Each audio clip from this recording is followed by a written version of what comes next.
The key to success in negotiation is preparation and research. As we look at this graph here, that top line is when someone comes into a company that has negotiated their salary. The red line below that is the earning potential of someone who has not negotiated their job offer when they start with a company. So, what you can see here is a very big gap of missed opportunity. Your actual earning potential when you negotiate is so much better. That number you walk in with is really indicative of your future earning potential. It's also expected in our culture here today that you will negotiate. For that reason, many hiring managers and HR professionals leave some money on the table, so to speak, with the assumption that you will negotiate and they'll increase your offer package. So you want to do that so you're not leaving any money on the table. But also, when you negotiate, you're setting that precedent of being a high performer. You're going after what you want and need and justifying it. And you're coming in as a high performer with a high performer attitude and presence as long as you negotiate the right way. So we are going to negotiate every single time, every offer, because we want to increase our earning potential at the company and throughout our career and also be seen as that high performer. So let's talk about the importance of your numbers. This is critical. What do you want and what do you need are two different things in a few ways. And it's important to know these numbers to set yourself up for success in your job search process and your negotiation process. First, we'll talk through when a negotiation starts. Many people tend to think that it starts when an offer comes in, but it actually starts much earlier than that. It starts when you apply. As soon as you put your numbers into that application or have that first conversation, that's when the negotiation starts. In order to start with success, you need to know what your numbers are.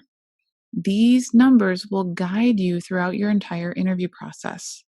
We call this number your compensation range. Your compensation range is going to be the number that you use for every single job that you're going after. We'll use real numbers for this. This is what we actually need for a compensation range. It's going to be a range of about 15,000, and I say between 10,000 and 20,000, with 15,000 being that sweet spot, so to speak. The first number in your range is your low end number. The low end number is truly your bottom number. This number covers your bills and your needs. It's a number where you cannot accept a job that's below that number. We're going to be very honest about what our low end number is because we know immediately that if an offer comes in below our low number, we have to say no.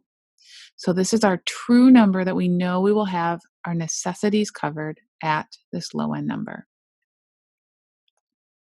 In the middle of this range, we have what's called our sweet spot. This is that ideal sweet spot or earning point where we feel really good about the number. We feel excited to go to work. And we know that not only can we cover our bills, but that we have a bit of a cushion here as well. In other words, this is a very comfortable number for us. It's our sweet spot. Finally, we have our high end. This is our jump out of bed happy number where we feel very excited to go to work with this number. So knowing this, you will, as a next step, figure out what your numbers are. You will use that range between that $10,000 to $20,000 to create it, and you'll probably have something in mind for that. However, if your current numbers might not be based on your real data right now, or might be out of line in some way, we need to make sure that when we're negotiating an offer, our compensation has legitimate standing versus a number that we have completely made up. So we need to figure out what our number is. Now, this is not the amount we've made in previous jobs, or simply the amount we hope to make, or what a friend or colleague told us we should make. Instead, this range is based on a few steps. The first step is that you have to do your research. Here, you can talk to relevant content experts or managers that are in the industry or the role that you're working towards. Or you can go to a website such as Glassdoor or pay scale to view research on how much money you should expect based on your background and the role that you're working towards attaining. What you see here is a snapshot from PayScale for a marketing manager in Atlanta. Using this resource, you can use many different parameters to narrow down your range and give you the most accurate estimate. The fewer criteria that you use, the larger the range is going to show. This can be narrowed down based on your experience, education, location, etc.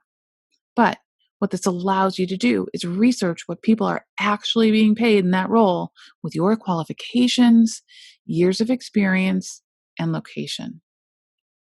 The next step is to take a deep breath and get real about your own personal numbers and range. As I mentioned, it's not what your current or previous salary was. That information isn't nearly as important as the market rate. You want to aim to make your number justifiable and reasonable. We come out much stronger in a negotiation when we come from a strong position, and to be in that strong position, it comes from research and justifying the rate. We may have been overpaid or underpaid in our last role, so this research process is very helpful for us to understand what that market rate is. Finally, you will create that recommended range for that $10,000 to $20,000 based on this research. However, one more thing to think about is total compensation. Remember, your job offer is more than just a base salary. This is even more relevant for sales professionals or others who heavily rely on a bonus structure. You will want to use your sweet spot number as your starting point and then range down for your low end and then range up for your high end of that range. So the next steps are to do your research and to create your personal salary range for your job search.